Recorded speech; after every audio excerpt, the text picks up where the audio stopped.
बिस्मिल्लाहिर्रहमानिर्रहीम। Dear student, हमारा जो आज का टॉपिक है वो है सल्फ्यूरिक एसिड। और सल्फ्यूरिक एसिड एक बड़ा ही इम्पोर्टेंट एसिड है। इंडस्ट्री में इसके बहुत ज़्यादा यूजेस हैं। इसको किंग ऑफ द केमिकल्स भी कहते हैं। और इसका जो मैन्युफैक्चरिंग का सबसे मशहूर प्रोसेस है वो है द कॉन्टैक्ट प्रोसेस। और ये हम सल्फ़र के ही जो है वो कंपाउंड के हवाले से पढ़ रहे हैं, चूँकि हमारा सल्फ़र टॉपिक चल रहा है।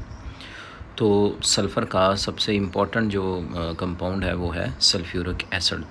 चूँकि दुनिया में ये बहुत ज़्यादा यूज़ होता है, बल्कि किसी भी कंट्री की जो इंडस्ट्रियल प्रोग्रेस है उसका जो मेजरमेंट है उसकी वो सल्फ्यूरिक एसिड की कंजप्शन से होती है कि उस कंट्री में सल्फ्यूरिक एसिड कितना कंज्यूम होता है।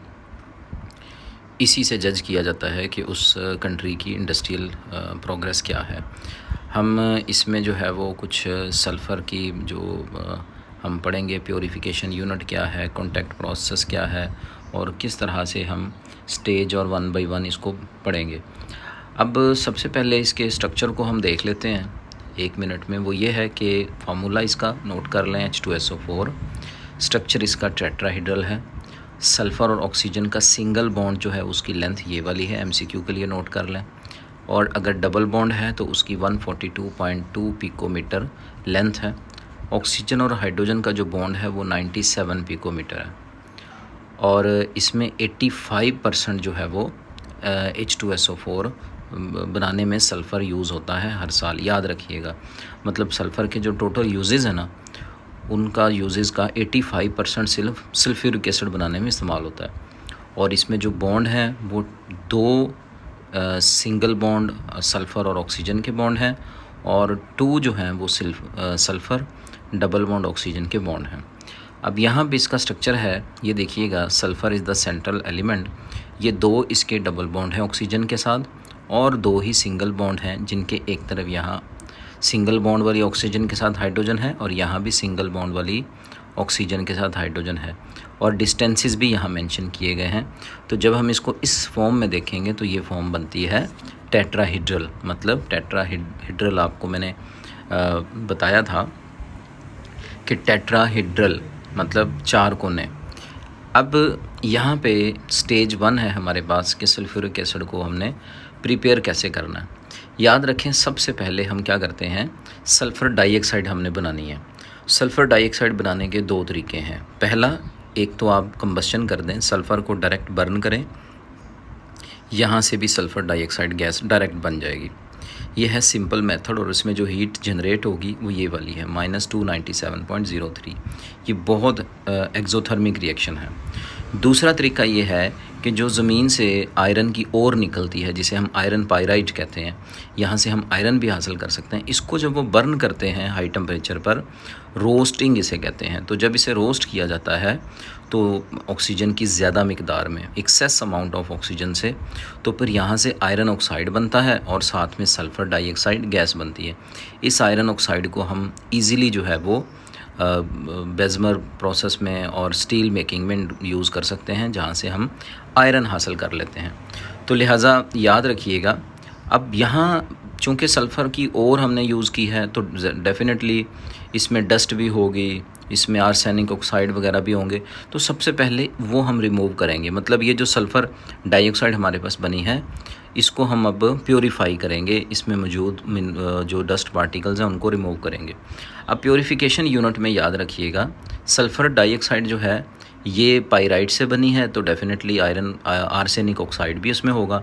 अब आर्सेनिक क्या करता है कि जब हम सल्फ्यूरिक एसिड बनाएंगे तो वहाँ हम वैनेडियम पेंटॉक्साइड कैटालिस्ट यूज़ करेंगे।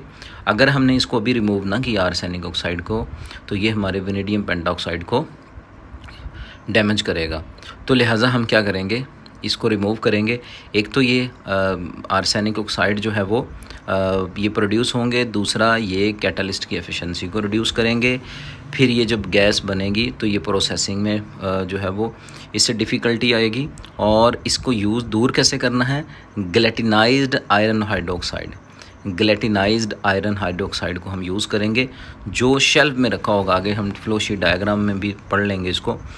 अब आर्सेनिक रिमूवल रिएक्शन क्या है, ये देखिएगा कि हम ग्लेटिनाइज्ड आयरन ऑक्साइड को हमने रखा ग्लैटिनाइज सरफेस एरिया इसका बढ़ा हुआ है और इसकी सरफेस के ऊपर जो है वो पोर्स हैं बहुत बहुत स्मॉल।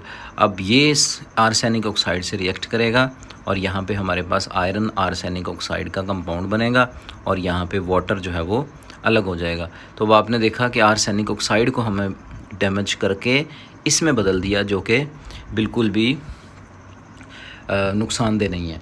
अब प्योरीफिकेशन में फिर हम डस्ट प्रेसिपिटेटर यूज़ करेंगे, फिर वॉशिंग करेंगे, फिर ड्राइंग करेंगे और फिर आर्सेनिक प्योरीफायर।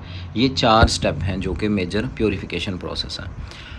अब कॉन्टैक्ट टावर में क्या है, जब आपके पास सल्फ़र डाइऑक्साइड प्योरीफाई हो के डस्ट रिमूव और आर्सेनिक ऑक्साइड और ये सब रिमूव हो के आपके पास आ गई, तो अब हम इसको हीट करेंगे 420 डिग्री सेंटीग्रेड पर से लेके 450 डिग्री सेंटीग्रेड पर 1 से 2 एटमॉस्फेरिक प्रेशर पर।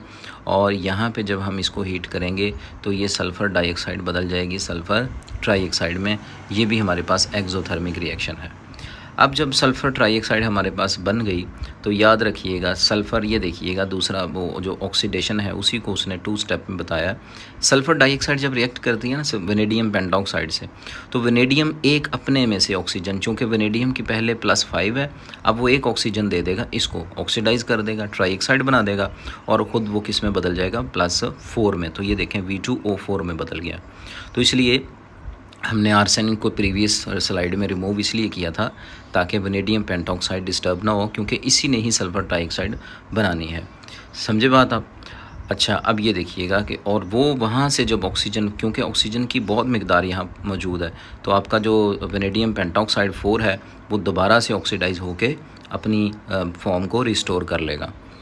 अब यहाँ पे आपने एब्जॉर्प्शन टावर में लेके आना इसको। अब why not use water directly, हम वाटर को डायरेक्ट यूज़ नहीं करते। किस फॉर्म में यूज़ करते हैं? बहुत फाइन ड्रॉपलेट स्प्रे फॉर्म में हम इसे यूज़ करते हैं। अब यहाँ पे देखें रिएक्शन इज़ एक्सट्रीमली एक्सोथर्मिक है, चूँकि जब भी ये इस हम वाटर को डायरेक्ट यूज़ करेंगे तो सल्फ्यूरिक एसिड जो है वो बहुत हाईली एक्सोथर्मिक है।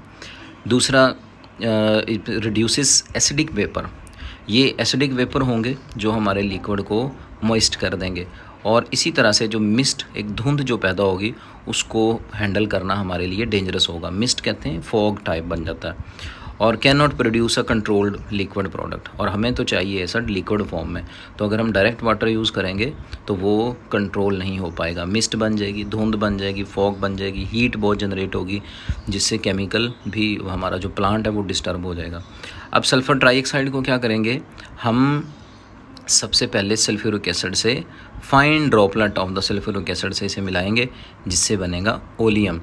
और याद रखिएगा यहाँ पे देखें वाटर को हमने सल्फ़र ट्राइऑक्साइड से मिलाया और क्या बन गया सल्फ्यूरिक एसिड, और यहाँ पे इसकी जो है वो ये हीट ऑफ रिएक्शन दी गई है।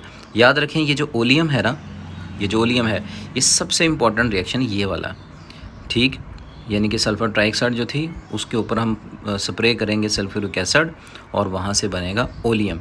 अब ये देखिएगा जब ओलियम बन गया, ये सल्फ्यूरिक एसिड था, सल्फ़र ट्राइऑक्साइड मिला और क्या बन गया ओलियम।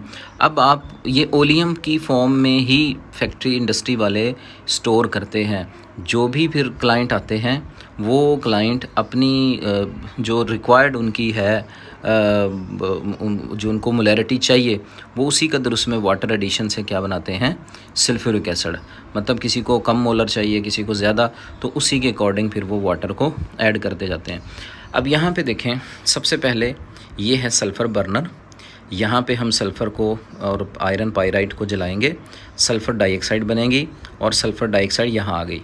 वहाँ से हम वाटर का स्प्रे करेंगे जिससे डस्ट वगैरह सारी रिमूव हो जाएगी, वॉश हो जाएगी गैस। वॉश होने के बाद हम इसको यहाँ भेजेंगे, इसके ऊपर हम कंसनट्रेटेड H2SO4 का स्प्रे करेंगे।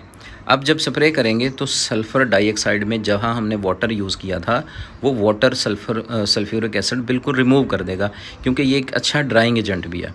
अब ड्राई सल्फ़र डाइऑक्साइड गैस हमारे पास यहाँ आएगी, ये टेस्टिंग बॉक्स है, यहाँ पे हम आर्सेनिक ऑक्साइड को चेक करेंगे। अगर उसमें आर्सेनिक ऑक्साइड हुआ तो हम उसे रिमूव करेंगे। फिर उसके बाद यहाँ से हम इसे प्री हीटर में भेजेंगे, वहाँ से रियल में ये वाली वो कॉन्टैक्ट टावर है। अगर कोई पूछे कि सबसे मेन स्टेप कौन सा होता है तो उन्हें बताइएगा कॉन्टैक्ट टावर। यहाँ पड़ा हुआ है आपका वनेडियम पेंटॉक्साइड और यहाँ पे आपकी जो सल्फ़र डाइऑक्साइड है वो सल्फ़र ट्राइऑक्साइड में बदलेगी। उसके बाद फिर हम सल्फ़र ट्राइऑक्साइड को आगे भेजेंगे, यहाँ पे इसके ऊपर सल्फ्यूरिक एसिड का हम फ़्लो करेंगे और फ़्लो करने से बनेगा ओलियम, और ओलियम में हम अपनी मर्ज़ी के मुताबिक रिक्वायर्ड कंसंट्रेशन के मुताबिक हम वाटर ऐड करेंगे और उसको सल्फ्यूरिक एसिड में चेंज कर लेंगे। तो ये मैंने फ़्लो शीट डायग्राम यहाँ ड्रा की है, इसको अच्छे से आप समझ लीजिएगा। कोई भी क्वेश्चन हो आपके पास तो आप कर सकते हैं। अस्सलाम वालेकुम।